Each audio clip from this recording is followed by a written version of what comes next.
우리가 살아가는 평온한 일상, 그 깊은 곳에서 거대한 변화의 물결을 느껴보신 적 있으십니까? 때로는 외면하고 싶었던 대한민국 심장부의 깊숙한 진실과 마주해야 하는 순간이 찾아옵니다. 지금부터 들려드릴 이야기는 바로 그런 거대한 전환점에 관한 이야기입니다. 이야기는 김포의 한 깊은 산 속에서 시작됩니다. 40년간 하늘의 뜻을 읽어온 한 보살이 11년 만에 처음으로 눈물을 흘렸습니다. 그녀는 이런 하늘의 기운은 처음이다. 라는 말과 함께 침묵의 눈물을 보였습니다. 이것은 결코 가벼운 예측이나 정치적 논평이 아닙니다. 이것은 우리 가정의 안위와 노후, 그리고 이 나라의 미래 전체와 직결된 중차대한 경고의 메시지입니다. 많은 이들이 기억하듯 그녀가 마지막으로 눈물을 보였던 날은 2014년 4월 15일 세월호 참사가 일어나기 바로 하루 전이었습니다. 그리고 다시 그녀는 하늘의 거대한 변화를 감지하며 눈물을 흘렸습니다.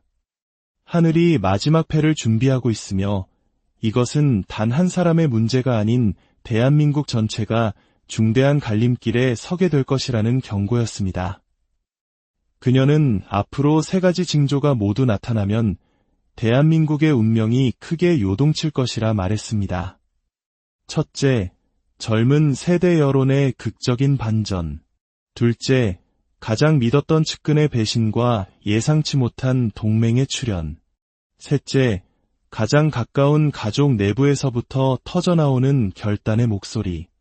이 3가지가 모두 현실이 될 때 우리는 또 한 번의 거대한 변화를 마주하게 될 것입니다. 이것을 단순한 미신으로 넘길 것인지 아니면 우리 가족의 미래를 위해 반드시 알아야 할 중요한 신호로 받아들일 것인지 이제 그 깊은 의미를 함께 살펴보겠습니다. 하늘은 이미 움직이기 시작했습니다. 김포 깊은 산속, 천수한 보살의 도량에는 한때 재벌 총수부터 평범한 주부까지 미래를 묻는 이들의 발길이 끊이지 않았습니다. 하지만 2025년 초부터 그녀의 답변이 달라지기 시작했습니다. 개인의 운세를 묻는 이들에게도 그녀는 같은 말을 반복했습니다. 지금은 한 사람의 운명이 온 나라의 운명과 맞물려 돌아가는 시기입니다. 그 중심에 있는 사람을 보아야 합니다. 그녀가 지목한 인물은 윤석열이라는 이름의 전직 대통령이었습니다. 그의 사주를 들여다본 보살은 40년 동안 본 사주 중 가장 기이하고 강력하다고 말했습니다. 이 사람은 개인이 아니라 하늘이 이 땅에 보낸 하나의 시험지와 같습니다. 보살의 신당에는 300년 된 흑단 나무가 있었습니다. 나라에 큰일이 있을 때마다 기이한 징조를 보였다는 신목입니다. 2025년 초 한겨울임에도 불구하고 이 나무에서 새순이 돋아났습니다. 그녀는 나무조차도 거대한 변화의 시작을 알고 있는 것이라고 말했습니다. 이것은 단순한 정치 사건이 아니라 하늘이 대한민국에 던지는 마지막 기회일 수 있다고 그녀는 말합니다. 우리가 이 기회를 어떻게 받아들이느냐에 따라 앞으로 30년의 국운이 결정된다는 것이었습니다. 윤석열이라는 인물이 다시 일어설 수 있을까 하는 질문 앞에서 사람들은 지지자와 반대자로 나뉩니다. 하지만 보살은 전혀 다른 각도에서 이 현상을 바라봅니다. 그의 운명은 우리 모두의 거울입니다. 그가 걷는 시련은 대한민국이 걷는 시련이고 그가 받을 기회는 우리 모두에게 주어질 기회입니다. 실제로 그의 사주에는 놀라운 비밀이 숨겨져 있었습니다. 1960년생. 우리 부모님 세대가 겪었던 지독한 가난과 보릿고개, 그리고 한강의 기적을 이룩한 산업화와 민주화의 경랑을 온몸으로 통과해온 세대의 상징과도 같습니다. 한 개인의 인생 행적이 나라의 현대사와 이토록 정확하게 일치하는 경우는 1000년에 한 번 있을까 말까 한 일이라고 합니다. 그래서 보살은 그의 운명이 개인의 문제가 아니라 하늘이 그를 통해 우리 국민에게 무언가를 보여주려 하는 거대한 서사라고 보았습니다. 2025년 초의 시련은 그 서막에 불과했습니다. 그녀는 앞으로 펼쳐질 일들이 훨씬 더 놀랍다고 예언했습니다. 젊은이들이 거리로 나오는 것을 보십시오. 그동안 정치에 무관심하다고 여겨졌던 20대, 30대가 움직이기 시작했습니다. 이것은 단순한 지지나 반대가 아니었습니다. 하늘이 젊은 영혼들을 깨우고 있는 것이라고 그녀는 말합니다. 소셜미디어에서는 이미 놀라운 변화가 감지되고 있습니다. 불과 몇 달 전까지 그를 비판하던 젊은 층에서 새로운 시각으로 그를 재평가하는 목소리가 나오기 시작한 것입니다. 이것은 여론조사로는 잡히지 않는 민심의 가장 깊은 곳에서 일어나는 거대한 조류의 변화였습니다. 하늘은 이미 두 번째 기회를 준비하고 있다고 했습니다. 문제는 우리 국민이 그것을 받아들일 준비가 되어 있느냐는 것이었습니다. 보살이 말하는 두 번째 기회란 단순히 한 정치인의 복귀가 아니었습니다.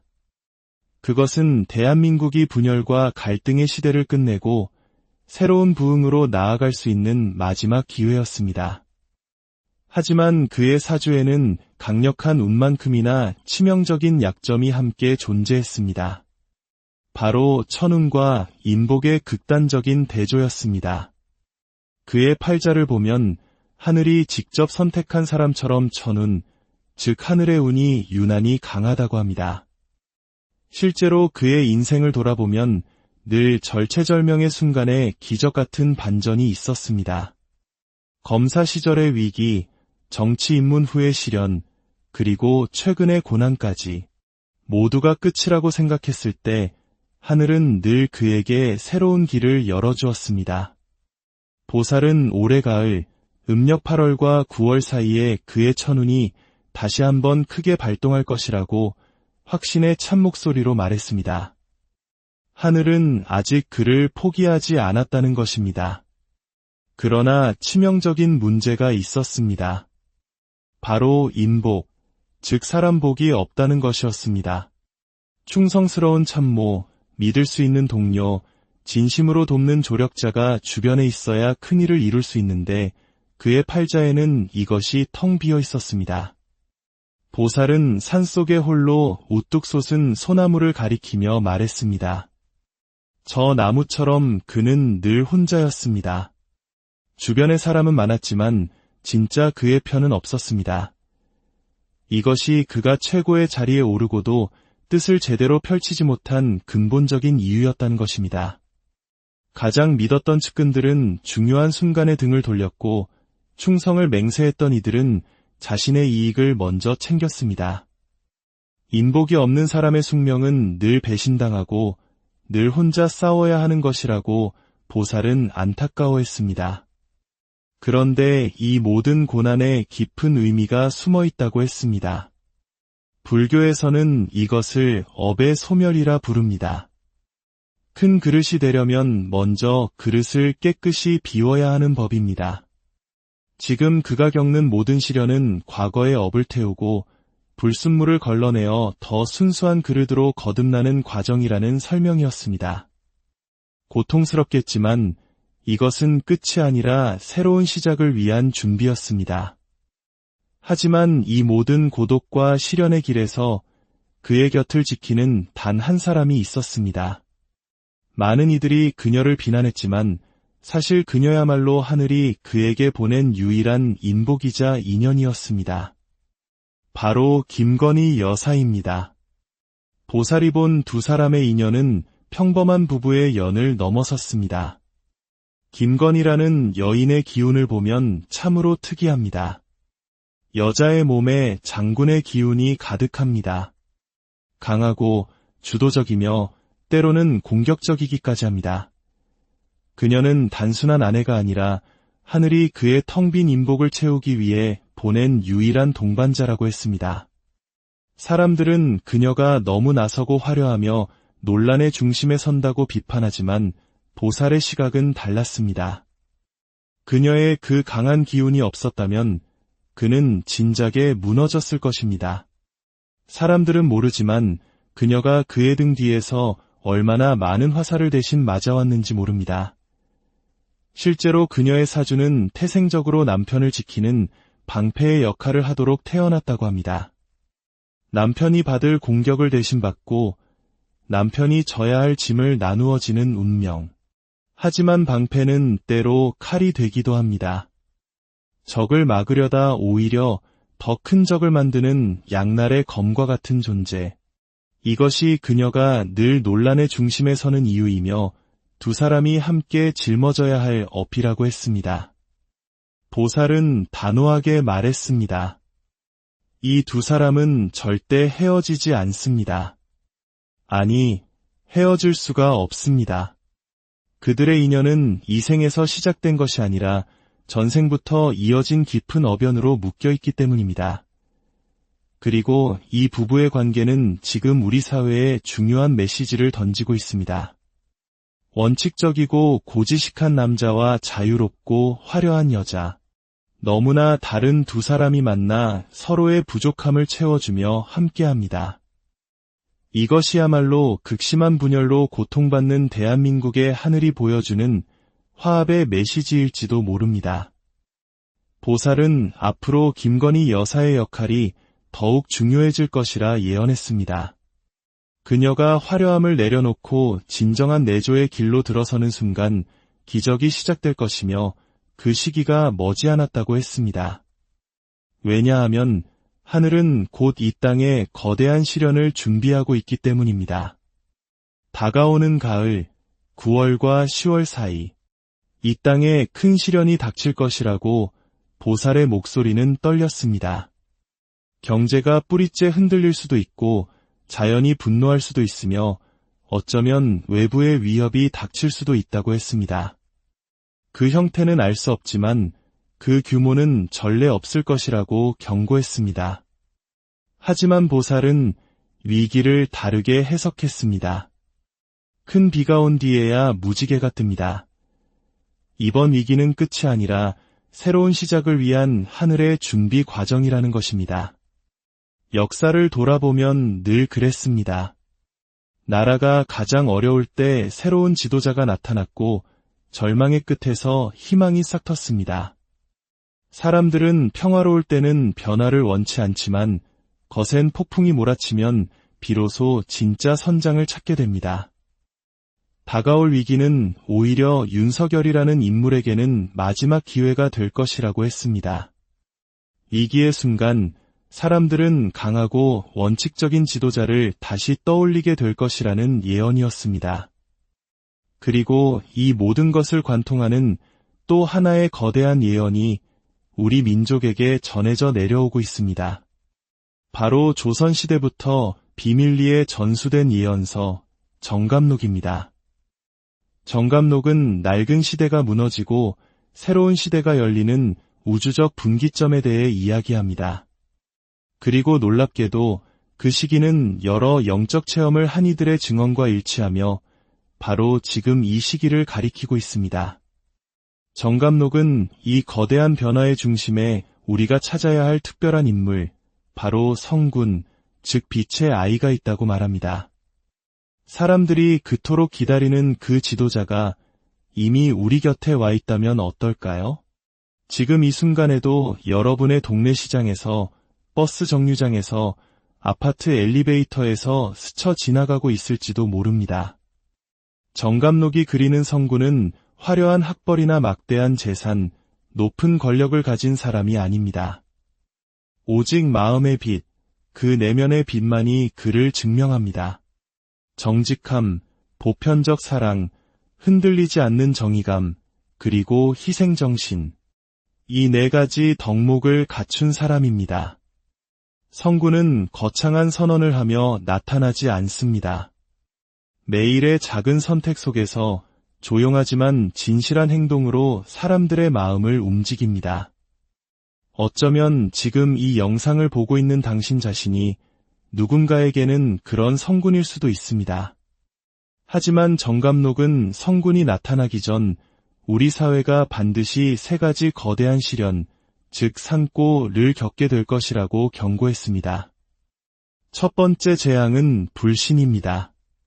사람과 사람 사이의 믿음이 무너지는 것입니다. 우리는 함께 살면서도 각자 외로운 섬이 되어가고 있습니다.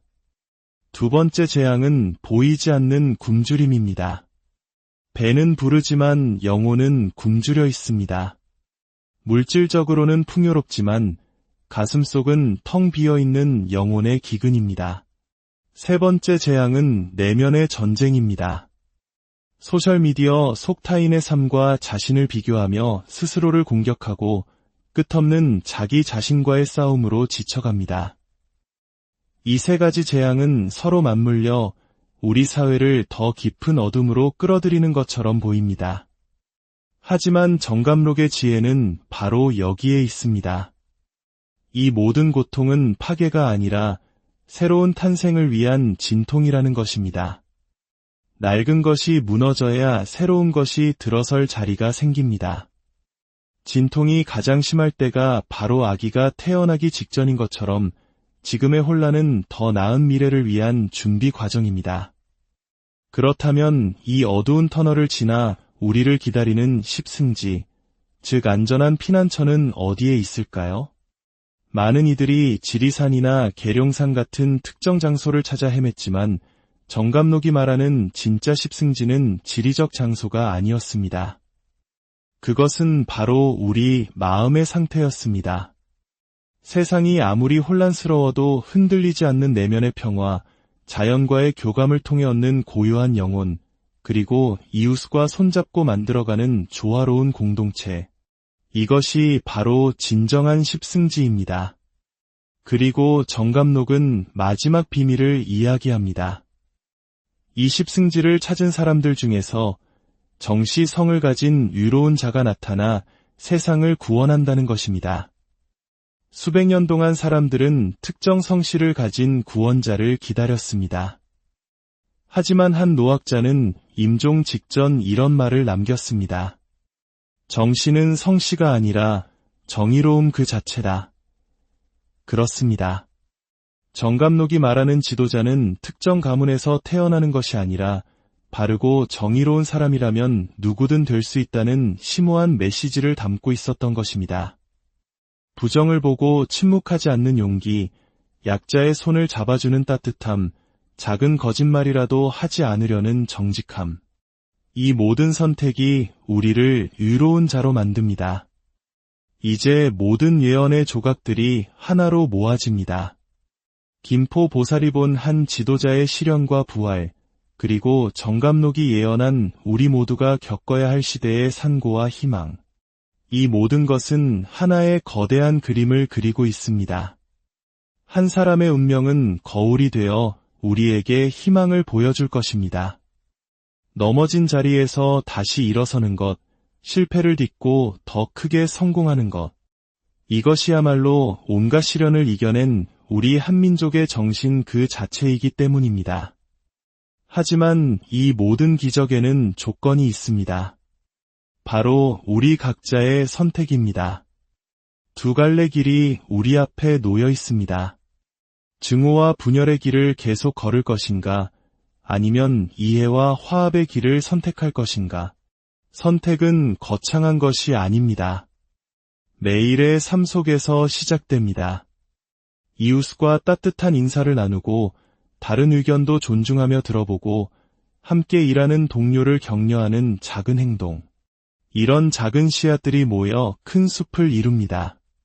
불교의 가르침처럼 1년 2000년의 업을 바꾼다고 했습니다.